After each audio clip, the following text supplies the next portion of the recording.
Good morning student, मैं doctor वंदना Akodiya, government college Bundi. बच्चों, पिछले वीडियो में हमने आयनिक क्रिस्टल्स के बारे में पढ़ा था, वो किस तरह से बनते हैं। आज हम उनकी त्रुटियों के बारे में पढ़ेंगे कि किस तरह से जो आयनिक क्रिस्टल्स होते हैं उनमें डिफेक्ट्स पाए जाते हैं। आयनिक यौगिकों की संरचना इस प्रकार होती है कि प्रत्येक आयन एक निश्चित संख्या में विपरीत आवेशित आयनों से घिरा रहता है तथा इकाई सेल की पुनरावृत्ति से पूरा क्रिस्टल प्राप्त किया जा सकता है। इस प्रकार से प्राप्त क्रिस्टल को, जिसमें आयन अपने उपयुक्त चालक स्थान पर तथा प्रत्येक स्थान पर उपयुक्त आयन उपस्थित हो, उसे हम क्या कहते हैं कि वह हमारा आइडियल क्रिस्टल है। तथा उसकी जो संरचना है वो आदर्श क्रिस्टल की संरचना कहलाती है।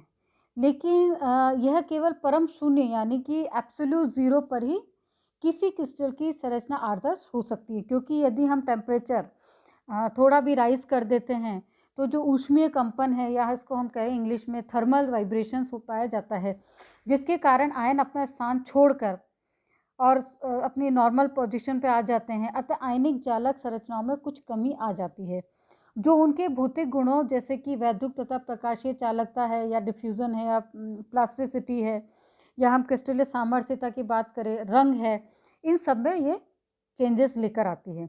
यानी आदर्श संरचना में पाई जाने वाले इस प्रकार की कमी अपने अपेक्षित स्थान पर न पाए जाने पर अन्य किसी कारण से आ जाती है, उसे हम जालक त्रुटि या लैटिक डिफेक्ट कहते हैं। अब त्रुटियां उत्पन्न होने के कारण क्या क्या हैं? आयनिक क्रिस्टलों की संरचना में त्रुटि के कारणों को समझने के लिए निर्माण की प्रक्रिया को हमें ध्यान में रखना पड़ेगा।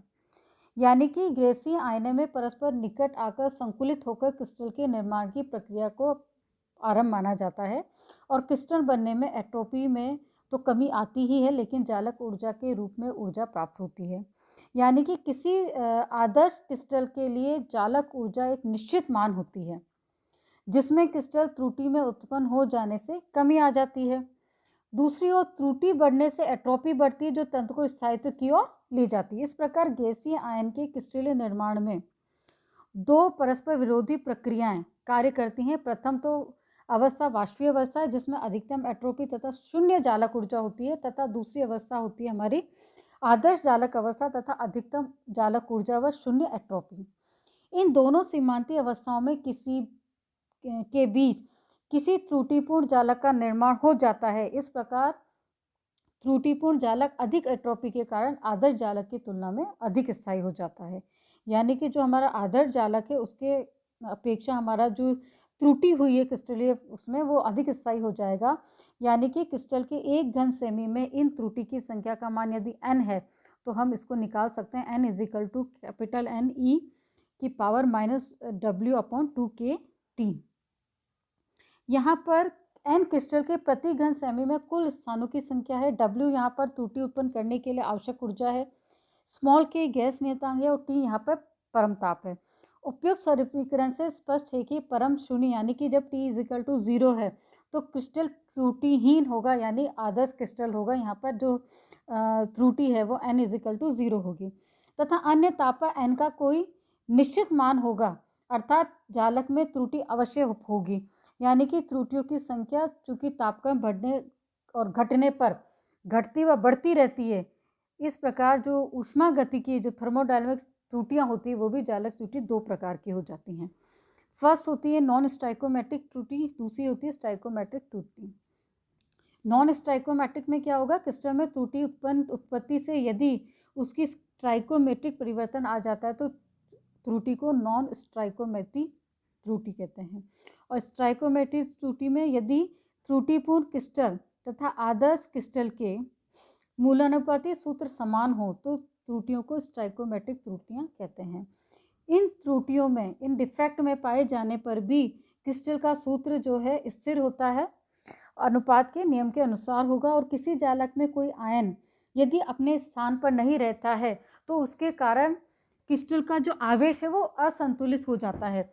चूंकि क्रिस्टल उदासीन है और जालक में किसी आयन का अपने स्थान पर नहीं होने के बाद क्रिस्टल में आवेश संतुलित बना रहे, तो क्या होगा कि जो त्रुटिपूर्ण जो कि डिफेक्टिव क्रिस्टल है उसमें दो प्रकार से विद्युत उदासीनता जो होती है उसे बनाए रखा जाता है। पहला है शॉटकी डिफेक्ट और दूसरा है हमारा फ्रैंकलिन डिफेक्ट, यानी स्टाइकोमेट्रिक त्रुटियां दो तरह की हैं, एक तो शॉटकी और दूसरी फ्रैंकलिन त्रुटि।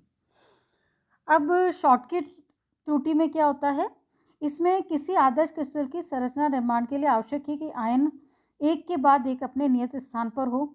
तो बच्चों इसको अपन डायग्राम से समझेंगे।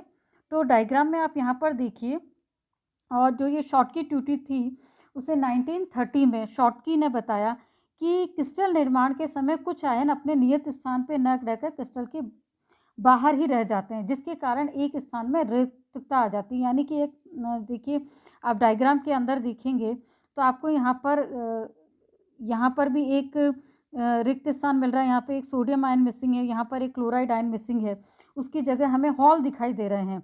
इस प्रकार की त्रुटि को शॉटकी त्रुटि कहते हैं। और साथ की शॉटकी त्रुटि जो होती है वह धनायन और ऋणायन के क्रिस्टल से बाहर रह जाने के कारण उत्पन्न होती है। यानी यहाँ से देखिए, सोडियम क्लोराइड के अंदर एक सोडियम और एक Cl क्लोराइड आयन था, वो यहाँ पे मिसिंग है। सभी आदर्श क्रिस्टल जो होते हैं उदासीन होते हैं, क्योंकि वहाँ धनावेश और ऋणावेश होते हैं, दोनों संतुलित होते हैं। हमने पहले भी बात करी थी कि जो हमारा क्रिस्टल होता है वो न्यूट्रल होता है। यदि कोई आयन क्रिस्टल से बाहर रह जाए तो उस निर्धारित स्थान रिक्त पड़ा रहेगा। ऐसा सोचा जा सकता है कि क्रिस्टल में धनायन का स्थान रिक्त रहने से उस पर ऋण आवेश पाया जाना चाहिए, लेकिन वास्तव में क्रिस्टल सदैव उदासीन होते हैं। उनमें त्रुटि ही क्यों न हो, क्रिस्टलीय में आवेश को संतुलित जो बनाया जाता है वो दो तरीके से बनाया जाता है। पहला है विपरीत आवेशित आयन की अनुपस्थिति से, यानी कि जो विपरीत आवेश से संतुलन में सबसे आसान विधि यह है कि क्रिस्टल में विपरीत आवेश वाले आयन के स्थान पर भी रिक्तता आ जाए, अर्थात क्रिस्टल में शॉटकी त्रुटि उत्पन्न हो जाए, यानी कि एक धनायन के साथ साथ एक ऋणायन भी वहाँ से निकल जाए। तो क्या होगा, एक धनायन और एक ऋणायन वहाँ से निकल गया तो टोटली जो हमारा क्रिस्टल होगा वो न्यूट्रल रहेगा। और इस प्रकार के जो डिफेक्ट है, जो लगभग समान आकार के धनायन और ऋणायन का लगभग समान हो उनके अंदर, या फिर हम दूसरे शब्दों में कहें जिनकी समन्वय संख्या 6 और 8 होती है, उनमें ये पाया जाता है। इसके उदाहरण है NaCl, CaCl, KCl, KBr। अब दूसरे प्रकार की त्रुटि है अशुद्धि की उपस्थिति में, जिस प्रकार के आयन अनुपस्थिति से जो वैक्यूम आ जाता है, यदि उसी प्रकार का परंतु उससे अधिक आवेश वाला आयन क्रिस्टल निर्माण के समय उपस्थित हो। यानी कि आप यहाँ पर देखिए, अपन इसको डायग्राम से बच्चों आसानी से समझ पाएंगे। सो फर्स्ट अपन AgCl का एग्जांपल ले रहे हैं। तो यहाँ पे आप क्रिस्टल के अंदर देखिए AgCl, AgCl, Cl। अब यहाँ पर क्या हुआ कि एक Ag मिशन है। एक Ag के निकलने से क्या हो गया कि टोटली हमारा जो क्रिस्टल था अब वो न्यूट्रल नहीं रहा, यहाँ पर नेगेटिव चार्ज ज़्यादा हो गए। अब उस नेगेटिव चार्ज को बैलेंस करने के लिए क्या करा, यहाँ कैडमियम +2 ऑक्सीडेशन स्टेट के अंदर आ गया। तो इससे क्या हुआ, Ag+ का स्थान लेकर आवेश की कमी को उसने पूरा कर दिया। इसी तरह से आप यहाँ पर देखिए, निकेल ऑक्साइड के अंदर आप Ni जो है +2 ऑक्सीडेशन स्टेट में है, ऑक्सीजन भी O- ऑक्सीडेशन स्टेट में है, ये टोटली न्यूट्रल है। मगर आप यहाँ पर देखेंगे कि यहाँ पर एक लिथियम आ गया, और लिथियम के स्थान पर आप यहाँ पर देखिए उसे बैलेंस करने के लिए यहाँ पर निकेल आ गया। तो इससे टोटली जो वो आपका जो था क्रिस्टल था वो न्यूट्रल रहा, और उसमें जो चार्ज था उसको उसने बैलेंस कर दिया। संक्रमण धातु यौगिकों के छिद्रों में विभिन्न आवेश वाले आयनों में के आ जाने से भी विद्युत उदासीनता प्राप्त होती है। उदाहरण के लिए निकेल के यौगिकों में निकेल +2 आयन की उपस्थिति में बने छिद्रों में निकेल +3 आयन तथा लिथियम आयन के आवेश को संतुलित कर देता है। अभी यही चीज़ मैंने आपको बताई है, निकेल +2 से यहाँ पे +3 के अंदर आ गया है। अब आता है अगला फ्रैंकले त्रुटि जो है 1926 में फ्रैंकले द्वारा बताई गई थी। और फ्रैंकले और शॉटकी त्रुटि में अंतर है, उससे अपन बाद में डिस्कस करेंगे। पहले अपन यहाँ पर इसे फ्रैंकले त्रुटि को समझने की कोशिश करें। तो बच्चों यहाँ पर आप डायग्राम को देखिए, फ्रैंकले त्रुटि में आयन अपने नियत स्थान को छोड़ के कुछ दूर धनायन तथा ऋणायन के मध्य जो रिक्त स्थान होता है, यानी अंतराकाश स्थान होता है, यानी कि सेंटर में यहाँ पर आ जाता है। तो इस स्थान तो हो जाता है, तो इसमें क्या होगा कि क्रिस्टल तो उदासीन ही रहा, त्रुटि उत्पन्न हो गई, मगर क्रिस्टल जो है आपका अब भी उदासीन है। यानी कि यहाँ से जो आपका धनायन था, यहाँ से निकल के जो बीच का जो रिक्त स्थान था उसके अंदर वो चला गया। इस अंतराकाशीय स्थान पे जाने पे उसका बैलेंस तो चार्ज तो वहीं का वहीं रहा और वो जगह थी वो वैक्यूम बन गई, यानी वो रिक्त स्थान हो गई। यानी कि किसी परमाणु या आयन के आदर्श क्रिस्टल में सामान्य स्थान से अंतराकाशों के मध्य का उसका नया स्थान इतनी दूरी पर माना जाता है जिसमें कि इन दोनों स्थितियों के मध्य क्रिया नगण्य हो। इस प्रकार एक अंतराकाशी परमाणु या आयन तथा उसके द्वारा उत्पन्न एक रिक्त स्थान या छिद्र को फ्रैंकलिन त्रुटि को निर्माण होता है।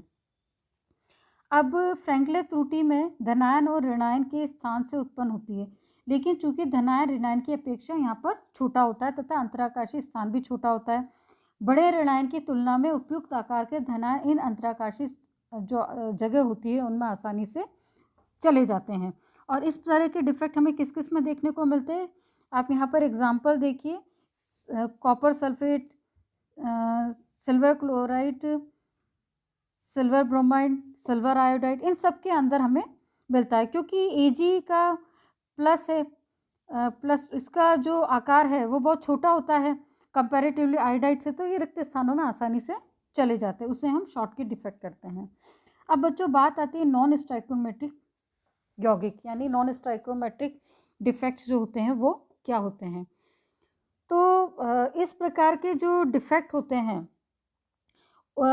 उनमें यौगिक मतलब हम देखें कि जो हमारा जो क्रिस्टल है, यदि उसमें कोई नया क्रिस्टल आ जाए या नया तत्व आ जाए, अधिक में आ जाए, तो हम उसे नॉन स्टाइकोमेट्रिक कहेंगे। यानी कि किसी कारणवश एक तत्व का अपेक्षाकृत आधिक्य हो, यानी कि यदि हम सिंपल से कोई भी एग्जाम्पल लें, सपोज करिए NaCl लिया, तो NaCl में हमने सोचा देखा कि क्रिस्टल में 8 और 8 दोनों हैं, रेशो है, मगर मे बी पॉसिबल इसमें एक अधिक हो जाए, तो हम उसको बोलेंगे, इस तरह का जो डिफेक्ट होगा वो नॉन स्टाइकोमेट्रिक डिफेक्ट होगा। अब आधिक्य में आने वाले आयन जो है अंतराकाशीय छिद्रों में उपस्थित होता है। अब इसके एग्जाम्पल हैं किस में इस तरह के डिफेक्ट मिलते हैं, जैसे जिंक ऑक्साइड में, निकेल ऑक्साइड में, हमें इस तरह से यौगिक्स में हमें देखने को मिलता है। तो जालक में पहला जो है हमारा आधिक्य वाले आयन के अंतराकाशीय छिद्रों में उपस्थिति द्वारा, जालक में आयन यदि अपने निर्धारित स्थान के अतिरिक्त अंतराकोशों में भी पाया जाता है, जो स्पष्ट है कि यह अधिकता में होगा, सैद्धांतिक रूप से धनायन ऋणायन दोनों ही अंतराकाशीय स्थान ग्रहण कर सकते हैं। दूसरा पॉइंट है इसका कि विपरीत आवेशित आयन की अपेक्षा स्थान से अनुपस्थित रहा, यदि धनायन या ऋणायन अपने निर्धारित स्थान पर नहीं है तो क्रमशः ऋणायन तथा धनायन आधिक्य में होंगे। आयनों की अनुपस्थिति में उत्पन्न त्रुटि को नॉन स्टाइकोमेट्रिक त्रुटि कहते हैं, क्योंकि इस प्रकार धनायन तथा ऋणायन की अपेक्षा संख्या स्थिर नहीं रह पाती है। अब फर्स्ट हम देख रहे हैं कि विभिन्न प्रकार के जो नॉन स्टाइकोमेट्रिक यौगिक हैं वो किस तरह से होते हैं। इसमें पहला है यदि धातु आयन आधिक्य में हो। जालक में धातु आयन का आधिक्य निम्न कारणों से हो सकता है। पहला कारण क्या है कि ऋणायन के स्थान पर केवल इलेक्ट्रॉन हो, यानी कि जालक के निर्माण के समय कुछ अधातु परमाणु गैसीय अवस्था में जालक की सतह छोड़ देते हैं तथा बाहर निकल जाते हैं, परंतु क्रिस्टल की विद्युत उदासीनता बनाए रखने के लिए अपना इलेक्ट्रॉन जो है वो उस स्थान पर छोड़ जाते हैं। इस प्रकार इसमें त्रुटि आ जाती है तथा पदार्थ में धनायनों तथा ऋणायन की तुलना में आधिक्य होता है। फलस्वरूप पदार्थ जो होता है हमारा वो नॉन स्टाइकोमेट्रिक हो जाता है। उदाहरण के लिए जब NaCl को सोडियम वाष्प की क्रिया कराई जाती है तो पीले रंग का हमें NaCl प्राप्त होता है, क्योंकि क्रिस्टल निर्माण के समय सोडियम आयन हो जाता है और इलेक्ट्रॉन क्लोरीन के स्थान पर आ जाता है। आप यहाँ पर देखिए, इसे हम एब्सेंटर्स कहते हैं। यहाँ पे सोडियम क्लोराइड क्रिस्टल है पूरा। अब यहाँ पर देखिए कि जो रिक्त स्थान में इसमें एक इलेक्ट्रॉन आ गया, और यहाँ पर देखिए इसको हम कहते हैं एफ सेंटर्स। और इसी तरह जिंक ऑक्साइड के केस के अंदर आप यहाँ पर देखिए कि यहाँ सेंटर के अंदर 2 इलेक्ट्रॉन्स आ गए। तो इस वजह से जो हमें वो देखने को मिलती है वो क्या है, वो किसके अंदर आएगी कि ऋणायन के स्थान पर केवल इलेक्ट्रॉन्स आ जाएं। अब अंतराकाशीय छिद्रों में अतिरिक्त धनायन, यानी कि जालक निर्माण के समय पदार्थ को गर्म कर धातु परमाणु जालक से निकल जाते हैं और इलेक्ट्रॉन जालक के अंतराकाशीय स्थानों में छोड़ जाते हैं, जैसा कि अपन ने यहाँ पर देखा, जिसे मैंने एफ सेंटर आपको बताया था, ये है। तो उदाहरण के लिए जिंक ऑक्साइड को गर्म किया जाता है तो इलेक्ट्रॉन जो है जिंक +2 जो है अंतराकाशीय छिद्रों में रह जाते हैं, जिसके कारण जिंक ऑक्साइड जो है आपका पीले रंग का आता है। बच्चों अब यदि आपसे ये पूछा जाए कि NaCl को गर्म सोडियम की वाष्प के साथ गर्म करने पर वो पीला क्यों हो जाता है, तो हम आसानी से बता पाएंगे कि वहाँ पे जो है Cl आयन वहाँ से निकल गया और उसके स्थान पर हमें अपना इलेक्ट्रॉन छोड़ गया। इसी तरह से बच्चों यहाँ पर देखिए कि जो रिक्त स्थान थे, अब जिंक ऑक्साइड जो है वो कलर्ड क्यों है येलो, क्योंकि यहाँ का जो अंतराकाशीय स्थान था वहाँ पर उसकी जगह को इलेक्ट्रॉन ने ले लिया और इसी वजह से वो येलो कलर का हो गया। अब दोनों में से किसी भी एक प्रकार की त्रुटि वाले यौगिक में स्वतंत्र इलेक्ट्रॉन होते हैं, जिसके कारण ये पदार्थ रंगीन तथा विद्युत का चालन कर भी आसानी से कर सकते हैं। चूंकि जो त्रुटि है अतः स्वतंत्र इलेक्ट्रॉनों की संख्या काफ़ी कम होती है। इन द्वारा चलित विद्युत का मान धातु तथा गलित लवणों आदि की तुलना में काफ़ी कम होता है, अर्थात ये अर्धचालक या सेमीकंडक्टर कहलाते हैं। अब सेकंड आता है हमारा यदि धातु आयन आधिक्य में, यानी कि non metal in excess. First है हमारा जालक में धनायन का रिक्त स्थान। जालक के बनते समय धातु आयन कम हो जाने के कारण चालक में उसका स्थान खाली रह जाता है। क्रिस्टल की विद्युत उदासीनता बनाए रखने के लिए अन्य धातु आयन उच्च ऑक्सीकरण अवस्था को प्राप्त कर लेते हैं। तो बच्चों यहाँ पर अपन इसको डायग्राम से इसको ज़्यादा आसानी से समझ पाएंगे। तो आप यहाँ पर ये देखिए कि FeO का यहाँ पे एग्जाम्पल हमने लिया है। तो यहाँ पर क्या हुआ कि यहाँ पर एक Fe अपने यहाँ से निर्धारित स्थान से मिसिंग है, गायब है। तो उसकी वजह से क्या हुआ, +2 ऑक्सीडेशन स्टेट में है। तो अब यहाँ पे दो बैलेंस करने के लिए वो, तो ये +3 ऑक्सीडेशन स्टेट में आ गया, 2 +3 ऑक्सीडेशन स्टेट के अंदर आ गए। इसी तरह से अगला हम देखेंगे अंतराकाशीय छिद्रों में अतिरिक्त ऋणायन।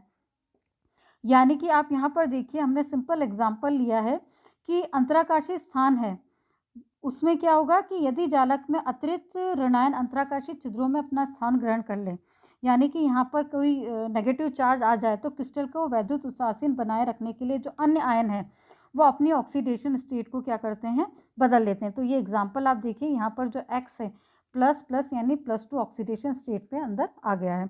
तो इस प्रकार की जो त्रुटि पाई जाती है नॉन स्टाइकोमेट्रिक त्रुटि कहलाती है। तो बच्चों यदि हम चार्ट में देखें, उसे समझने की कोशिश करें, तो आप देखिए जो लैटिक्स डिफेक्ट होता है वो दो तरह का हो गया। एक तो हो गया आपका समसमीनीकरण और दूसरा हो गया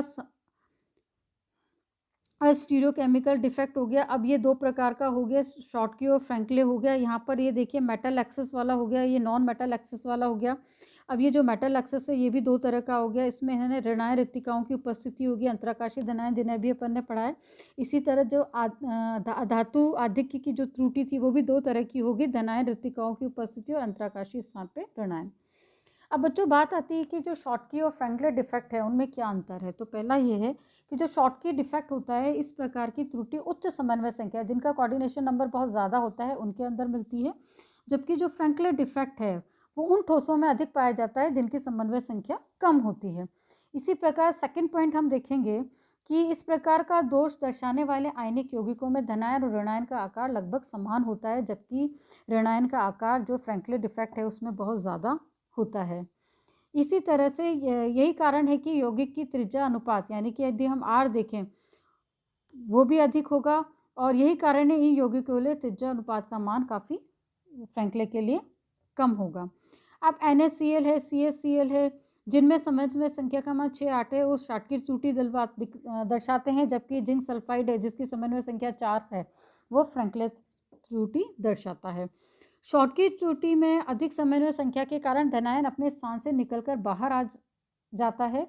इस प्रकार रिक्त हुआ स्थान धनायन रिक्तिका या धनायन छिद्र कहलाता है। पूर्ण क्रिस्टल को विद्युत उदासीन करने के लिए एक ऋणायन भी अपना स्थान छोड़कर ऋणायन रिक्तिका या छिद्र बना लेता है। इसी तरह से जो फ्रैंकले डिफेक्ट है उस त्रुटि में धनायन अपना स्थान छोड़कर क्रिस्टल के बाहर नहीं जाता, वरन छोटे आकार के कारण क्रिस्टल में आयनों के मध्य स्थित जो रिक्त स्थान होता है, जो अंतराकाशीय स्थान होता है, उसमें रह जाता है, इसे ही हम फ्रैंकले डिफेक्ट कहते हैं। और नीचे बच्चों इसको डायग्राम द्वारा समझाया गया। तो बच्चों आज हमने मेटल डिफेक्ट के बारे में पढ़ा, नेक्स्ट स्टेप पे हम इसके आगे पढ़ेंगे। धन्यवाद।